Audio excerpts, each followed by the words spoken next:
समझेंगे चीजों को। तो क्वेश्चन में दिया है यदि किसी समबाहु त्रिभुज का क्षेत्रफल स्मॉल ए है, क्षेत्रफल का मान क्या दिया है? स्मॉल ए। त्रिभुज कैसा है? समबाहु त्रिभुज है। समबाहु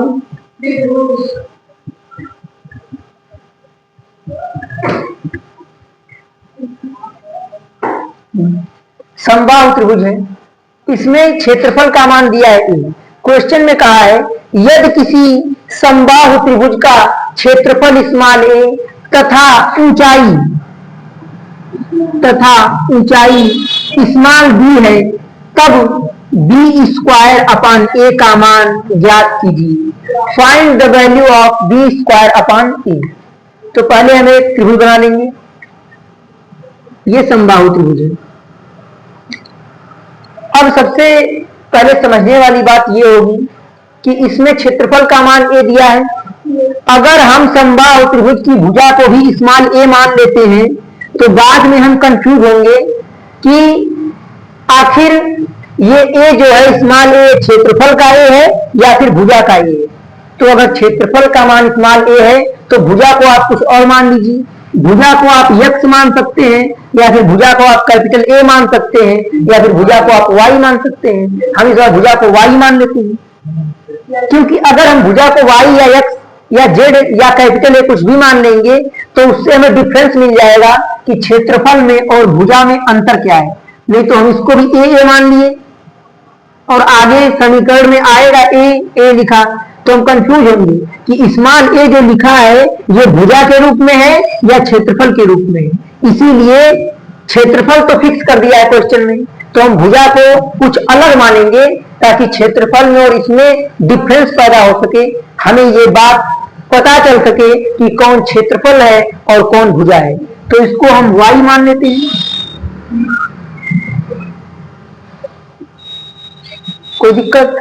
चलिए अब देखिए, ये है क्षेत्रफल दिया है, तो किसका क्षेत्रफल दिया है? समबाहु त्रिभुज का क्षेत्रफल दिया है। क्वेश्चन में कह रखा है यदि किसी समबाहु त्रिभुज का क्षेत्रफल a और ऊंचाई b हो, तो समबाहु त्रिभुज के क्षेत्रफल का सूत्र होता है, ध्यान से सुनेंगे आप लोग, समबाहु त्रिभुज के क्षेत्रफल का सूत्र होता है करड़ी में 3/4 भुजा का स्क्वायर। ये समबाहु त्रिभुज के क्षेत्रफल का सूत्र है, करड़ी में 3/4 भुजा का स्क्वायर। क्षेत्रफल का मान क्या दिया है? स्मॉल ए, तो हम क्षेत्रफल के प्लेस पे स्मॉल ए लिख देंगे। करड़ी में 3/4, भुजा को हमने क्या माना है? y, तो यहां पे क्या हो जाएगा? y का स्क्वायर। कोई दिक्कत? चलिए उसके बाद आप ध्यान से समझें, तो अगली जो टर्म दिया है हमें, ऊंचाई का मान दिया है। किसका मान दिया हुआ है? ऊंचाई का मान दिया है। तो अब हम लिखेंगे ऊंचाई। क्या लिखेंगे? ऊंचाई। ऊंचाई बराबर, तो किसकी ऊंचाई? समबाहु त्रिभुज की ऊंचाई। और समबाहु त्रिभुज की ऊंचाई का फार्मूला होता है करड़ी में 3/2 भुजा, करड़ी में 3/2 गुणे भुजा। ये समबाहु त्रिभुज की ऊंचाई का सूत्र है। और आप अगर ऐसे याद किए हैं √3/2a, तो वहां a क्या थी? भुजा ही तो थी। चलिए, तो ऊंचाई को क्या दिया है क्वेश्चन में? b दिया है, तो b बराबर करड़ी में 3/2 गुणे भुजा को हमने क्या माना है? y। तो b बराबर करड़ी में 3/2y। ठीक, अब हम अपने मान तक पहुंचने वाले हैं। अब क्वेश्चन में पूछा क्या है? देखिए, बी स्क्वायर अपॉन ए का मान पूछा है, तो जैसे ही हमने क्वेश्चन को देखा तो हमें ये बात मालूम चलनी चाहिए कि अगर क्वेश्चन में बी स्क्वायर अपॉन ए का मान पूछा है तो हमें किसी भी तरह से अगर बी की वैल्यू मालूम चल जाए और ए की वैल्यू मालूम चल जाए तो हम बी स्क्वायर अपॉन ए का मान निकाल लेंगे। इसीलिए हमने ए की वैल्यू मालूम किया और बी की वैल्यू मालूम कर लिया। अब देखिए, हम बी स्क्वायर अपॉन ए का मान निकाल सकते हैं। तो बी स्क्वायर अपॉन ए, इसी का मान निकालना है। तो बी का मान क्या निकला है? देखो यहां से यही तो b का मान है। करड़ी में 3/2y, तो जहां पर b लिखा है वहां पर हम करड़ी में 3/2y लिख सकते हैं। ऊपर क्या दिया है स्क्वायर, तो हम भी क्या लगा देंगे स्क्वायर। कोई दिक्कत?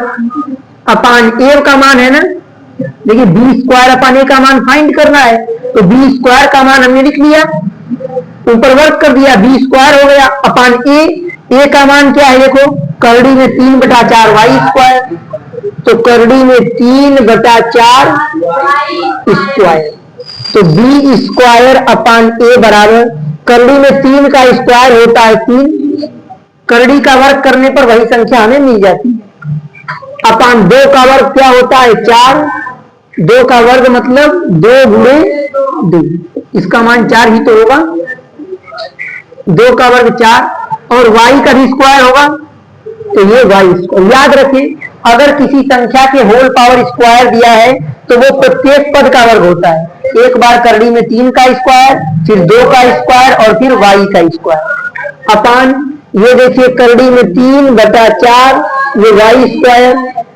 देखिए भुजा को आपने y माना था तो y स्क्वायर से y स्क्वायर कट गया, अगर वही भुजा को आप कैपिटल A माने होते तो कैपिटल A स्क्वायर से कैपिटल A स्क्वायर कट जाता, अगर वही भुजा को आप यक्स माने होते तो यक्स स्क्वायर से यक्स स्क्वायर कट जाता। तो आप भुजा को कुछ भी मान लीजिए, आंसर पर कोई फर्क पड़ने वाला नहीं है, क्योंकि जो क्वेश्चन बनाए जाते हैं वो इस हिसाब से बनाए जाते हैं कि आप अपने मन से अगर भुजा नहीं दिया है तो आप भुजा को कुछ भी मानेंगे तब भी आंसर आपका एकदम एग्जैक्ट आएगा, क्योंकि अनुपात में जो आप माने हैं भुजा को वो देखिए यहाँ पे कट जा रहा है। चलिए आगे देखते हैं, तो बी स्क्वायर अपान ए बराबर, ये ऊपर 3/4 दिया हुआ है, जब नीचे कोई चीज अंश हर के रूप में हो, देखिए जब कहीं 4 पद बनता है ऐसे, ये अंश हर है और ये हर से भी हर में है वैल्यू, मतलब ऐसे 4 पद हैं, तो इस कंडीशन में ये भाग में है, इसको हम गुणा में कर देते हैं और उस पद को उल्टा कर देते हैं। करड़ी में 3/4 है तो इसको हम 4/करड़ी में 3 कर देते हैं, ये नियम होता है। अब ध्यान से देखेंगे बी स्क्वायर अपान ए बराबर, अच्छा बताइए ये 3 है ना, मैंने आपको बताया अभी कि अगर करड़ी में 6 गुणे करड़ी में 6 है तो इसका मान क्या होगा 6। अगर कहीं लिखा है, अगर कहीं मान लीजिए ऐसे लिखा हुआ है करड़ी में 7 गुणे करड़ी में 7 तो इसका मान क्या होगा 7। अगर मान लीजिए कहीं ऐसे लिखा हुआ है रूट के अंदर करड़ी में 8 गुणे करड़ी में 8 तो इसका मान क्या होगा 8 ही तो होगा। सेम उसी प्रकार से अगर मैं कहूं 8 को क्या लिखा जा सकता है तो आप कह सकते हैं, इसी बात को उल्टा कह सकते हैं, करड़ी में 8 गुणे करड़ी में 8। मैं कहूं 6 को आप क्या लिख सकते हैं, करड़ी में 6 गुणे करड़ी में 6। मैं कह दूं अभी कि 17 को आप क्या लिख सकते हैं, करड़ी में 17 गुणे करड़ी में 17, मान तो 17 ही आएगा।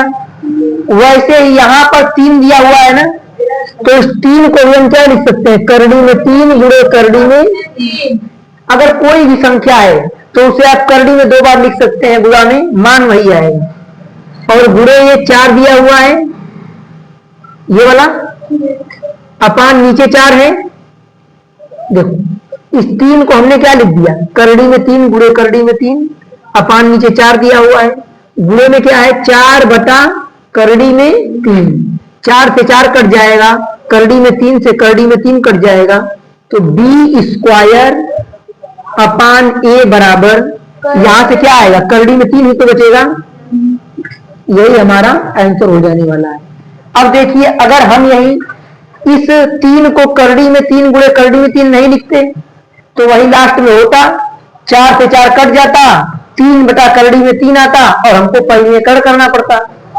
तो परिमेयकरण से बचने के लिए हम ऐसे कर दिए, आप परिमेयकरण भी कर सकते हैं, उसी हर के मान का ऊपर नीचे गुणा कर लेंगे, आपका आंसर आ जाएगा। नोट कर लीजिए।